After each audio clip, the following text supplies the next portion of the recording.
And then it came to preserve nasab, which is lineage. People, it is a right of a human being to know who their people are. You should know who you're from.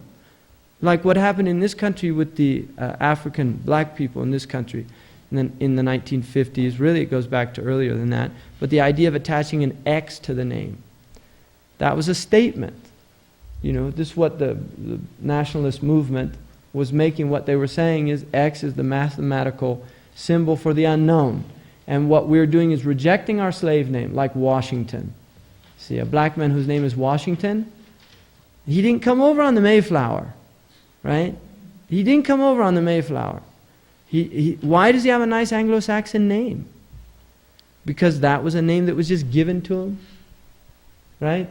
Some of the blacks, when they were freed, they literally just gave them the names. Washington, Jefferson, Carver, Smith, like that, just names. And some of them took the names of their masters, like that. So what they were doing is they were saying, no, we don't accept that anymore. We don't know who we are, but we know we're not Washington. Right? At least we know that now. They didn't know that for a long time, so that's a type of consciousness. But what they were saying is, we don't know, and this is a right that was taken away from us. That was taken away from us. They were literally stripped from their families. And that was erased from their consciousness. Because children were taken from their parents and sold into slavery. And this is what happened. This happened in this country. So a human being has the right to know his lineage, who he is, who your father is.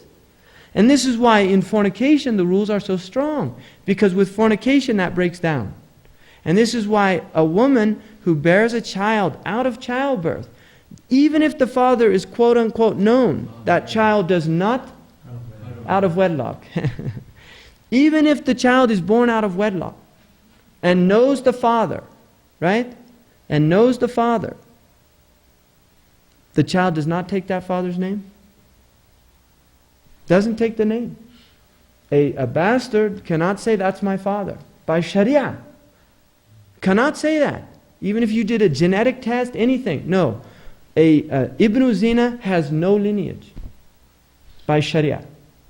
None. Why? Because every religion, every deen has recognized marriage. Every deen. Marriage is the way lineage is preserved.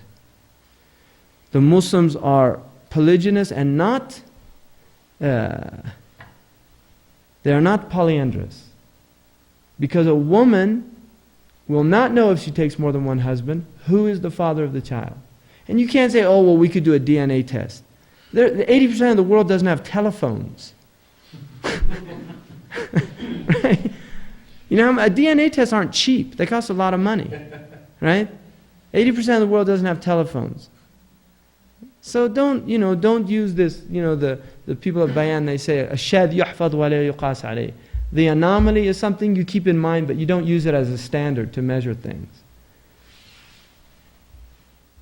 So, and Islam permits polygyny because the lineage can be preserved. If there's one progenitor, a woman will know, if she guards her private parts, she will know who is the father of her husband, who is the father of her child. And the child has a right. Now, if a man has an amma, which is a bondswoman, and the bondswoman only becomes impregnated, she becomes walad. Just by becoming impregnated, by missing a period, she's walad. If the child is born, the child is the legal son or the legal daughter of that man by Sharia. There are no bastard children in Islam. Islam came to eliminate that. You see? And one of the things the Prophet ﷺ said, if a culture, if fornication becomes prevalent in a culture, then prepare yourselves for the wrath of Allah. You see? And the wrath is in those children because they're filled with rage. And look at we've now reaching 50% in this country.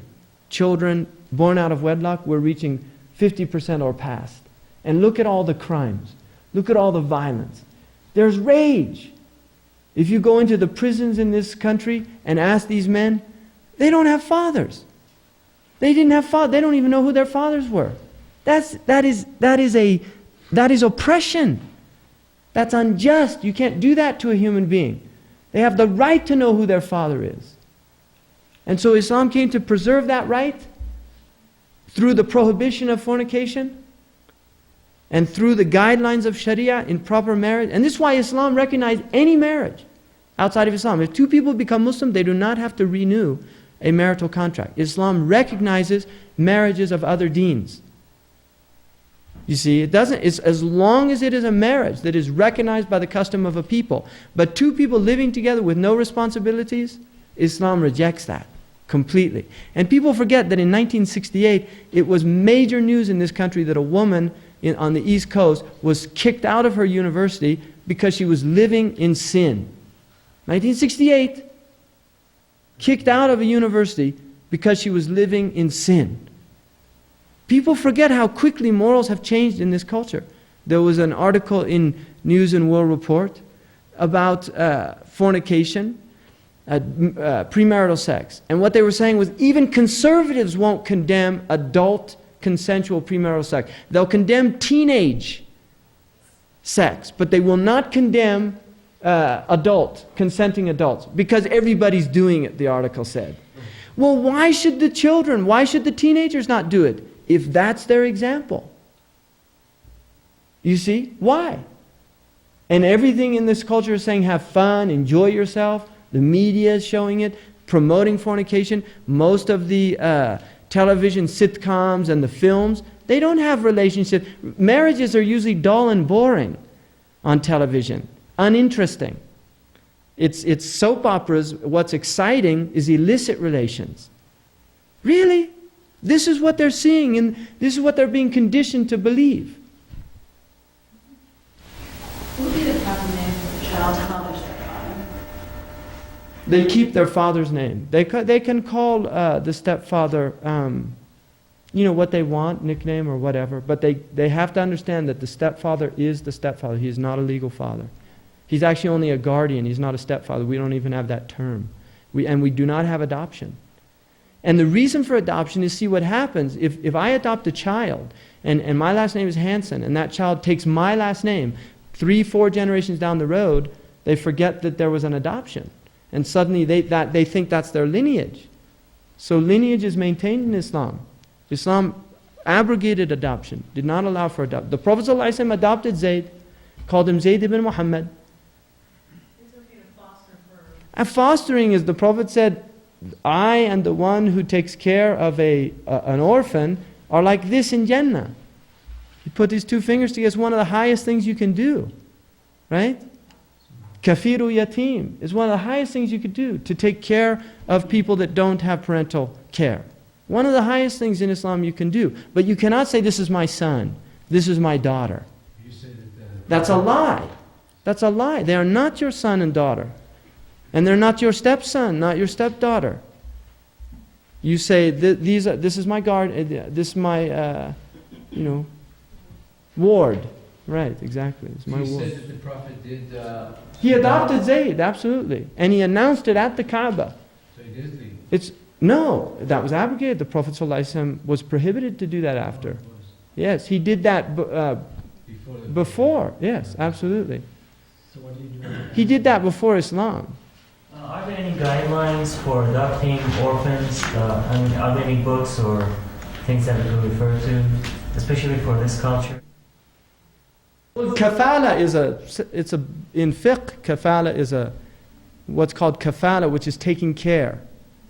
It's taking care of the needs of children that don't have those to take care of them. Highly encouraged. And do they explain how to deal with a child when they're infant? Like, what if we adopt a child who's infant? The child needs to know that the parents are not the original parents. Right, they need to be told that. And this is a big trauma in this country for many people who find out that they've been adopted. Big trauma.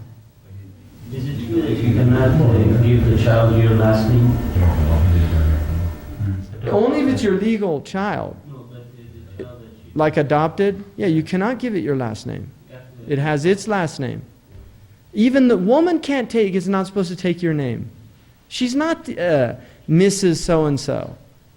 She has her own lineage, and that should be preserved.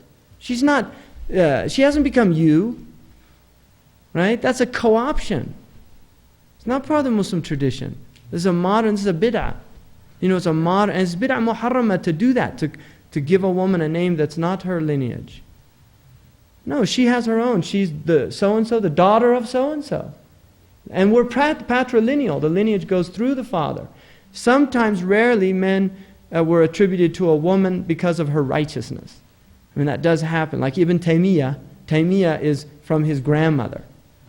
Right? Taymiyyah was a woman. So that does happen, sometimes. But we are not matrilineal. We're a patrilineal deen. The deen is patrilineal. I'm wondering, from what you're saying, first it sounds like a couple, if they were barren, could go through an adoption agency and raise a child as long as they made it very clear to the child. Absolutely. No, they can do what this culture calls adoption. You could do that legally, but you cannot say, this is my child. And if the child is older and a non-Muslim, at that time, can you foster a non-Muslim child, or would you have to teach the child? Obviously you want to teach the child Islam, but how does that work? Like an adult, you mean, to take? Yeah. See, in Sharia, if they've reached puberty, they're not children anymore. Well, I guess what I'm thinking about is, in the States you call it foster parent situation. Like if you have a troubled youth, younger than puberty, but not infant. No, there's nothing that says you can't help them if you want to. You can do that. Nothing in Sharia says you can't help them. I know a sister who has adopted Muslim children, and the community knows that they are adopted, and they're small. And at one point, as children play, the other children teach them to tell them that that's not your mother, and she adopted them at a very early age. It's the only mother that they know. They tease them? Yeah, other. That's, Lord of the Flies syndrome. Right? And children can be very cruel to other children. That's why you want to have your children around children that are well raised and learn not to do things like that. Not all children tease. Really. You're right. Children should be socialized into respect and should learn that they shouldn't do, and they can. It's not something they can't do, And they will fall into things like that, but they should learn to respect, the feelings of others even at an early age. And that can be done. Yeah. Mm-hmm. I have two questions. The first one was with the bondswoman. Right. She has a child by the man. Then she's no longer a bondswoman. She becomes what's called walad. Right. She cannot be sold. And the child is a legal child of that man and inherits and everything. It's the son of that man and takes the man's name. Okay, the second question is, if a woman wanted to take her husband's last name, would that be permissible? If she wanted to take her husband's last name? I don't know. Let me check on that. All right? I'd prefer to, because I don't want to do. I have an idea and I don't want to give a definitive because I'm not sure. So let me ask Sheikh Abdullah what he says, or tomorrow Sheikh Abdullah, who's a mufti. The man coming tomorrow is a mufti. What if her last name is not a Muslim last name and then she marries a Muslim? No, it doesn't have to be. The Sahaba had last names. They weren't Muslim. Their fathers were mushrikeen, pagans. Umar ibn al-Khattab was not a Muslim. And name is a name. The name of your father is your father. Whether he's Muslim or not doesn't matter. That's your name. Like my father's name was Hanson. That was his father's name, and his father's name, and his father's name. Goes back to whoever the first Hans, it means John. Right? Son of John. Ibn Yahya. That's what it means. You know, it's just, that's the way the Europeans said. Ibn Yahya, Hans' son of Hans. Hans is Johanna. If our lineage is important in that way, then why when we convert do we take the name? Oh, that's a first name, which is a choice. You don't have to take a Muslim name. If you become Muslim, you don't have to take, I shouldn't say a Muslim name, I would just say you don't have to take an Arabic name. Right? I mean, there were many cultures where they didn't all adopt Muslim names. You still go to Shiraz, we have a Shiraz here, we have a Shir. Shir is a Persian name. You know, we have Mihnaz, many names in, right? There are many names. Persian names are very common. Even some Arabs name their women Persian names. You'll find Persian names in the Arab communities, right? You'll find Turkish names in the Arab world. That's just something, you know, in many cultures when you convert, even within the Christian tradition, you often took a name. Like even within the Catholic tradition, when you go into an order and you read your vows, they often took a name of one of the righteous, the pious ancestors, so that they would become, their name might have been Christopher or whatever, and then they take their vow, they become Paul, or they become Peter, or they become, I mean, even Paul's name was Saul. When he converted, he became Paul.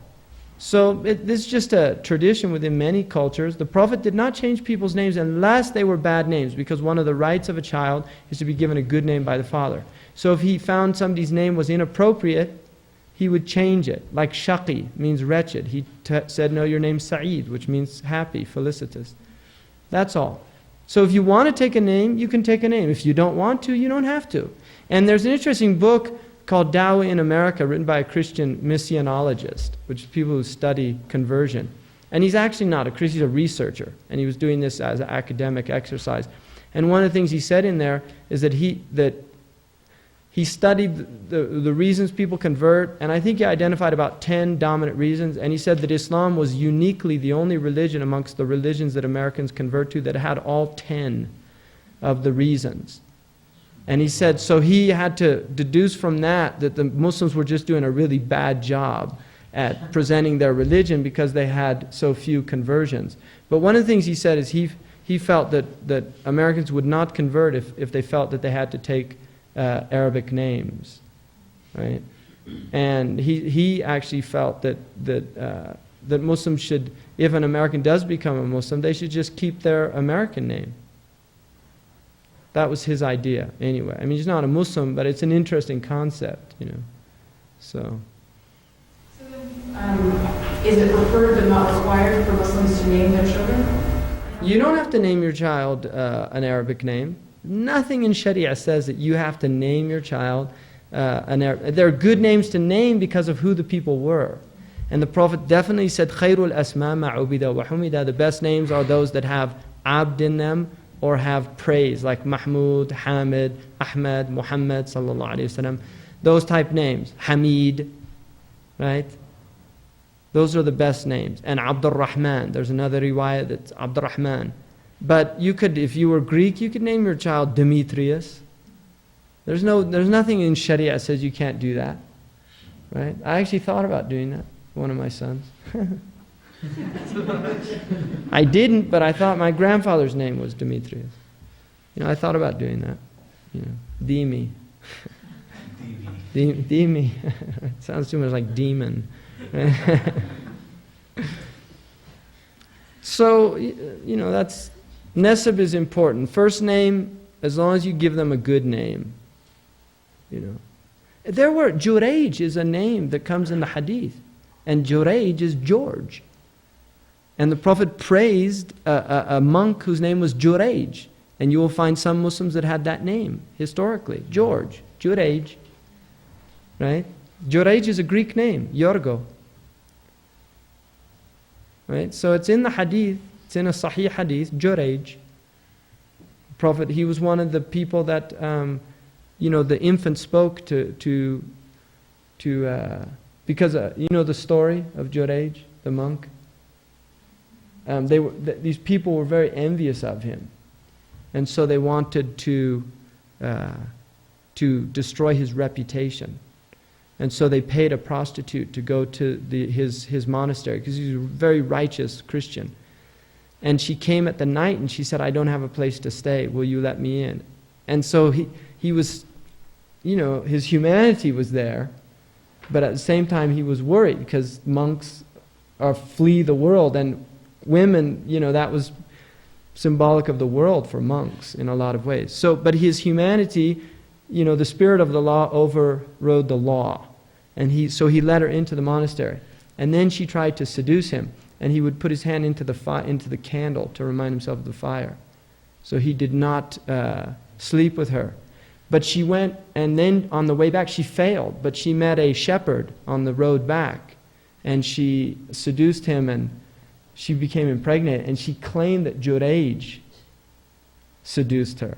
So the people went and tore down his monastery. And then when the child was born, they went to the child, and the child said she lied.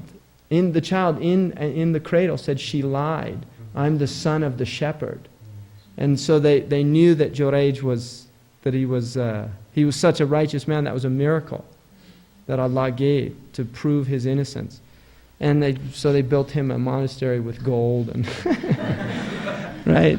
People are pretty horrific, right? Whoops, sorry.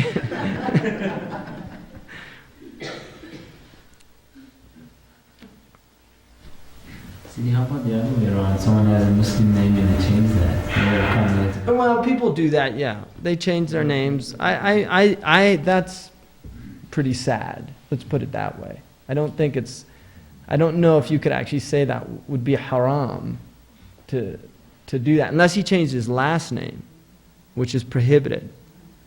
In fact, the Prophet said that anybody that called themselves by other than the name of their father, that he was free from them. He had no relation with them. That's one of the things you cannot do. So somebody, whose last name was, like Zain al-Abidin, and he changed it to Smith or something like that. Can't do that. But if his name was Muhammad and he came here and he changed it to Mo, that they do that, things like that, right? What if he was a non-Muslim and he changed his last name to a Muslim name? Well, when I converted, my father's name was, and my grandfather's name were Joseph. And I asked my sheikh if I could be Ben Yusuf. I asked him that. And he said that I could do that. So I don't know. Allah Ta'ala alam. But I went back to Hanson. So for a long time, that's what I went by. I Arabized my name, and then I just thought, I'm not an Arab. So there's no reason why I should have an Arab name. As I kind of matured and got older, You're young, you're kind of zealous. So then would you recommend for someone to change their last name if they convert? No. Just I wouldn't. In fact, I really have reservations. I don't think they change their name at all. I don't, legally, because I have more problems in the Muslim world when they go to visit with a Muslim name than they would with a non-Muslim name, unfortunately. So, because I've had that, I've suffered because of it. I've been denied entry into countries with an American passport simply because I had an Arab name in my passport. And I watched Americans go in next to me, right? So I just, why bring yourself that trouble? There's no reason why you should do that. There's nothing in Sharia says you have to change your name. If you want to take a Muslim name, that's perfectly fine. I don't think it's a bad thing. I think it's probably a good thing. Just the first name though, right? Yeah, the first name. I wouldn't change the last name personally. Again, these are just, but if you're denying your father, that's wrong to do that. When you were talking about African Americans earlier, because they received slave names, does that make it different in their case? Because that technically is not their... Yeah, that's a good point that you're raising. I think that's a very valid point. And I would have to think about that, maybe ask some people about that. But I think that's a really good point. I think that's what a lot of people do, like Malik Shabazz. He took that name Shabazz, and his wife Betty took that name as well. It would be difficult to trace after being here something Yeah. back to your forefathers. Yeah. So lineage, right, is preservation of lineage.